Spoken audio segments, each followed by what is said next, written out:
අපරාධයක් සිදු කරාම මේ අපරාධවලට දඬුවම් දෙනවා කියලා අපි හැමෝම දන්නවා. ඉතින් මේ අපරාධවලට දෙන දඬුවම් වලදී අවසාන ක්‍රමයේ විදිහට පාවිච්චි කරන්නේ මරණ දඬුවමනේ. මරණ දඬුවම ගැන කතා කරද්දී කතා නොකරම බැරි එල්ලුම් ගහගෙන තමයි අද අපි කතා කරන්නේ. ඉතින් අපි කෙලින්ම යමු වීඩියෝ එකට.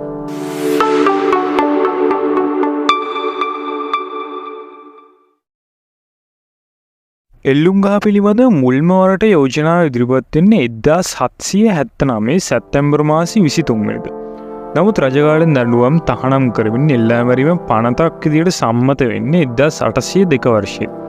එලෙස නීතිගත කරන ලද එල්ලුම් ගහ මගින් 1812 පෙබරවාරි 19 දින ඉංගිරියේ කළුවැප්පු නැමැත්තාව පෑලියගොඩ ප්‍රදේශයේ පිහිටි එලිමාන් පෝරකයක මරා දමනවා. ඔහු එසේ එල්ලා මරණ ලැබුවේ ඉංග්‍රීසි ජාතිකයෙකු ඝාතනය කළ වරදට. අපි ඊළඟට බලමු මරණ දඬුවම දෙන්නේ මොනවා වගේ වැරදි වලටද කියලා. අංක 1 තමයි මිනිමැරුම්. දෙවෙනි එක තමයි බොරු සාක්ෂි මත පුද්ගලයාට මරණ දඬුවම ලබා දුන්නා නම් ඒකී බොරු සාක්ෂි දුන්න පුද්ගලයා මරණ දඬුවමට ලක් කරන්න හැකියාව තියෙනවා. ඒ වගේම කෙනෙකුගේ පෙළඹවීමක් මත යම් කෙනෙකු සියදිවි නසා ගත්තා නම් ඒ පෙළඹවීම කරපු පුද්ගලයාටත් මරණ දඬුවම ලබා දෙන්න අධිකරණයට හැකියාව තියෙනවා. ඒ වගේම මද්ද්‍රව්‍ය ළඟ තබා ගන්න එක, ඒ වගේම රාජද්‍රෝහී වන එක වගේ කරුණු මතත් මරණ දඬුවම අධිකරණය විසින් නියම කරනවා. මේ මරණ දඬුවමෙන් බේරෙන්න ක්‍රම නැද්ද? තියෙනවා.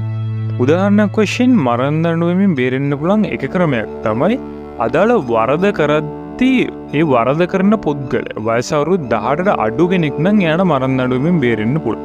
ඒ වගේම වරදකරු ගැබිනියක් නම් ඒ වගේම එයාට මානසික ආබාධ තියෙනවා නම් මරණ දඬුවමෙන් ලිහිල්තාවයක් ලැබෙනවා කියලා තමයි සඳහන්. දැන් අපි ඉන්නේ වීඩියෝ එකේ වැදගත්ම කොටසට. ඒ තමයි මරණ දඬුවම ක්‍රියාත්මක වෙන්නේ මොන වගේද කියලා දැනගන්න.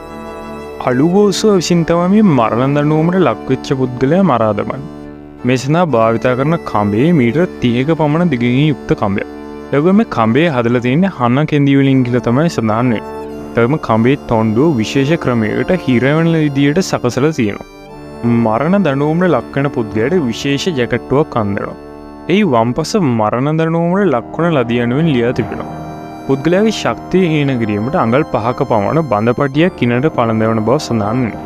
ඒ වගේම පාදවල වලලු කරට ඇවිදීමකට නොහැකි වනසේ පටියක් පළඳන බවද පවසනවා.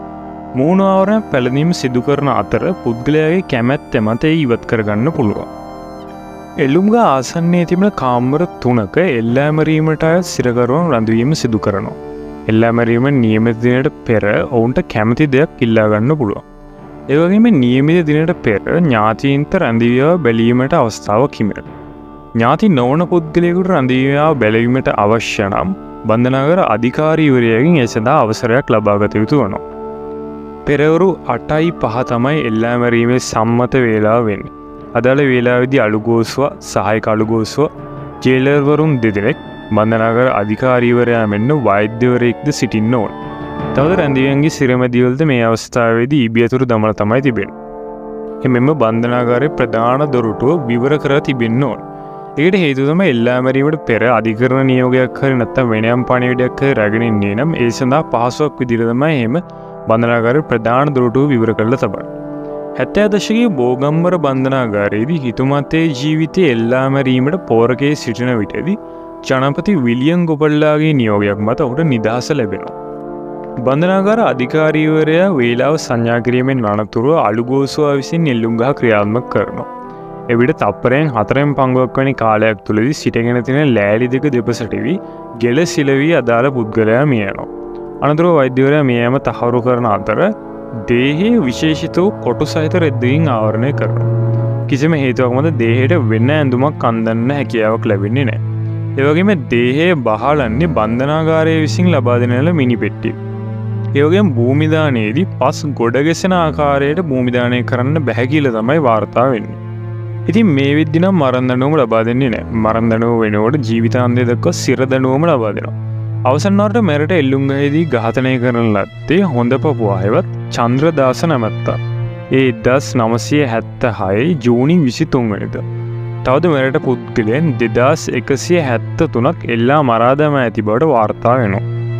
ඉතින් මම මේ අද වීඩියෝකින් කතා කරේ එල්ලුම් ගහ පිළිබඳව ඔයාලා අහලා නැති කරුණු කිහිපයක් පිළිබඳව.